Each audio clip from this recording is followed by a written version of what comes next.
समाधान करने के लिए एक सैद्धांतिक रूप से लगभग 50 साल से ऊपर से ये संगठन रेल कर्मचारियों के बीच में काम कर रहा है।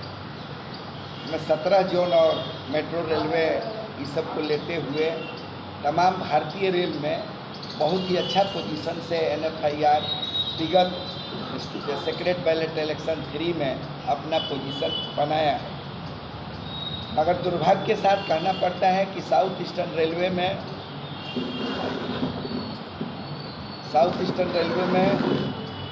हमारे संगठन के साथ कुछ अधिकारियों का व्यक्तिगत रिवेंज लेकर के कुछ ऐसे काम किए जिसके फलस्वरूप 20,000 रेलवे कर्मचारी वोट देने से वंचित हो गए।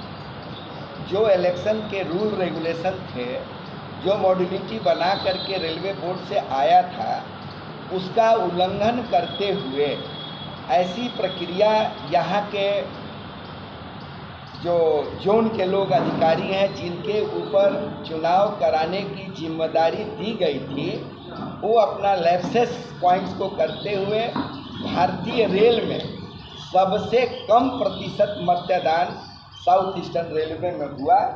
76,000 रेल कर्मचारी वोटर लिस्ट में 20,000 रेल एम्प्लॉई वोट देने से वंचित रहे।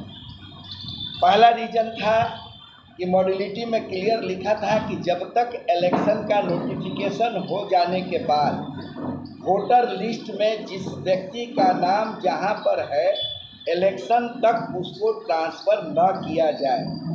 एकदम क्लियर शब्दों में था। 4 दिसंबर को इलेक्शन और 1 तारीख को रेलवे ट्रैक मोटर मशीन का जो यूनिट है वो सबको प्रायः 1 दिसंबर को एक जगह से दूसरे जगह कर दिया गया। जो हल्दिया में था उसको आदरा भेजा गया, जो हटिया में था उसको चक्रधरपुर भेजा गया।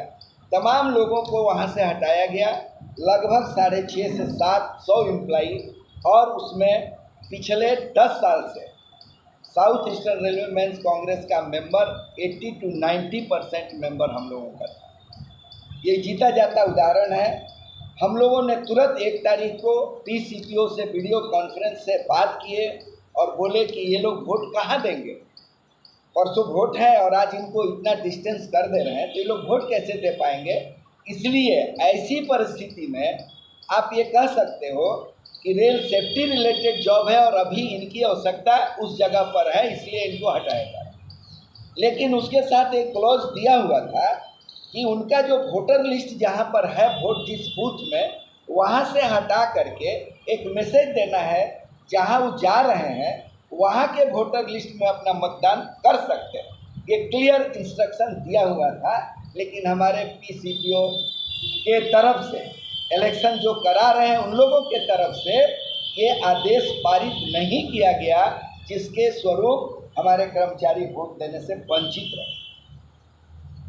दूसरा मैटर था इनका जो रिमोट एरिया में है, चक्रधरपुर डिवीज़न में बांसपानी, नवामुंडी, देवझर, मुर्गा महादेव, बड़बिल, ये तमाम स्टेशन ब्रांच लाइन जहाँ से लोडिंग पॉइंट होता है, वहाँ पर कोई ऐसा व्यवस्था नहीं किया गया कि वो लोग अपना मतदान दे सकें। जबकि क्लियर मॉड्यूलिटी में मेंशन है आइदर रेल या मोटर के द्वारा एक पेटी रखा जाएगा और जितने कैंडिडेट हैं उनके लोग, उनके एजेंट्स उसमें रहेंगे, और जहाँ जहाँ ये ब्रांच लाइन है, जहाँ जहाँ एम्प्लॉई का सेटअप है, वहाँ 1-2 घंटा रहेगा और सबका मतदान लेगा। ये कुछ नहीं किया गया। ऐसे कई सारे चीज़ें हैं। जो लोग हमारे रनिंग स्टाफ ट्रेनिंग में गए, तो ट्रेनिंग में जिस दिन गए उस दिन उनका वोटर लिस्ट में नाम कहाँ देना चाहिए उसको ध्यान नहीं दिया गया। जब हम लोग इस पॉइंट को रेज किए तो 10 या 15 आदमी को परमिशन दिया गया, बाकी करीब 40-45 आदमी को छोड़ दिया। इंटायर बहुत सारी चीज़ें हैं जो कि मॉड्यूलिटी का फॉलो नहीं किया गया। इसके फलस्वरूप 20,000 रेल कर्मचारी वोट देने से वंचित हुए, और इसका लिखित रिपोर्ट हमने जनरल मैनेजर और पर्सनल CPO, मुख्य जो PCPO हैं, उनको लिखित हम लोग दिए। 6 तारीख को लिख के दिए, 8 तारीख को लिख के दिए, 10 तारीख को लिख के दिए, ताकि ये लोग ये बहाना ना करें कि इनका चुनाव में कम वोट मिलने के चलते ये पॉइंट रेज कर रहे हैं। इलेक्शन का काउंटिंग 12 को हुआ, हम लोग ये तमाम मुद्दा एक हफ्ता पहले ही दे दिया गया। इसके बाद जब देखें कि प्रशासन कोई खास स्टेप नहीं ले रहा है, जैसे आम चीज़ को लेके ये दबाने चला जा रहा है, और रिजल्ट डिक्लेयर हुआ। और एक मेजर ये लोग गलती किए, गार्डन रीच हेड ऑफिस का जो स्ट्रांग रूम था, उस स्ट्रांग रूम को बिना सूचना दिए 7 तारीख को खोल दिया गया।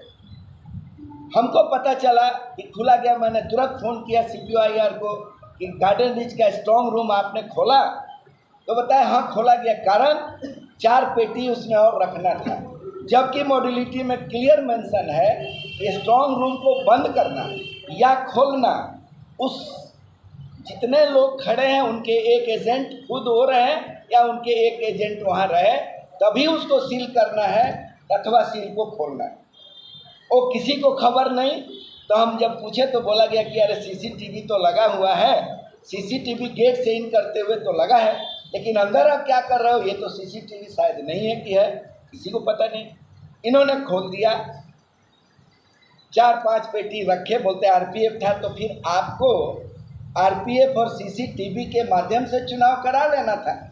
हर एक पार्टी को एजेंट नॉमिनेट लेके उसको ACL देके पूरा करोड़ों रुपया बर्बाद क्यों किया, एक प्रश्न है। तो इन तमाम अनियमितताओं को देखते हुए मात्र साउथ ईस्टर्न रेलवे 561 वोट कम रहा 35% में, हम लोग कोर्ट में गए कि भाई इसका उचित न्याय मिलना चाहिए। कोर्ट में जाने के बाद कोर्ट ने आदेश दिया, फर्स्ट ट्रैक अलीपुर कोर्ट, कि जितना CCTV कवरेज है, जितना बैलेट पेपर इलेक्शन हुआ है, और जो पेटी बक्सा जो आप बनाए हैं, बक्सा भी ऐसा कहीं कहीं बना है कि उसका जो आगे सील लगा हुआ है, पीछे से जो उसका जॉइंट होता है खोलने और बंद करने वाला, एक लंबा रॉड गया है, उस रॉड को अगर खींच दीजिए पीछे से खुल गया, सील इंटैक्ट माल गए। और आपने स्ट्रांग रूम को बिना किसी सूचना को खोला, ये शक का विषय है, इसकी जांच होनी चाहिए। और कोर्ट ने स्पष्ट ऑर्डर दिया कि जितना CCTV फुटेज है, बक्सा है, उन तमाम चीज़ों को 13 जून तक कोर्ट में जमा करें प्रशासन। और हम लोगों को दिया गया कि हाई कोर्ट से अपील करके एक रिटायर्ड जज या जिसको हाई कोर्ट नॉमिनेट करता है, 90 दिन के अंदर वो अपना जांच पूरा करके इलेक्शन सही हुआ या गलत हुआ, इसका जांच वो लोग करके रिपोर्ट कोर्ट में जमा करें। ये परिस्थिति आज के डेट में है। और एक पॉइंट मेजर आता है, ये सबको पता है कि अगर 76,000 एम्प्लॉई वोटर हैं ऐसी रेलवे में, और ईस्टर्न रेलवे में, मेट्रो रेलवे में, तमाम 17 जोन में जितना एम्प्लॉई है, बैलेट पेपर उतना ही प्रिंट हुआ। हमारे यहाँ 76,000 एम्प्लॉई हैं और बैलेट पेपर 95,300 प्रिंट किया गया। मैंने इनका पहले से मकसद था कि हम कुछ गड़बड़ी करें, अदरवाइज ये 20,000 बैलेट पेपर एक्स्ट्रा प्रिंट कराने की आवश्यकता क्या थी। इन तमाम मुद्दों को लेके हम लोग गांधीयन आइडियोलॉजी के माध्यम से इसको कोर्ट में रखे हैं। भरोसा है न्यायालय पर, ऊपर वाले पर, कि समय तो लग रहा है लेकिन कुछ कार्रवाई जरूर होगा और उचित निर्णय कोर्ट के द्वारा मिलेगा। साउथ ईस्टर्न रेलवे का जो पोजीशन था, वो पोजीशन में हम लोग पुनः वापस आ जाए। और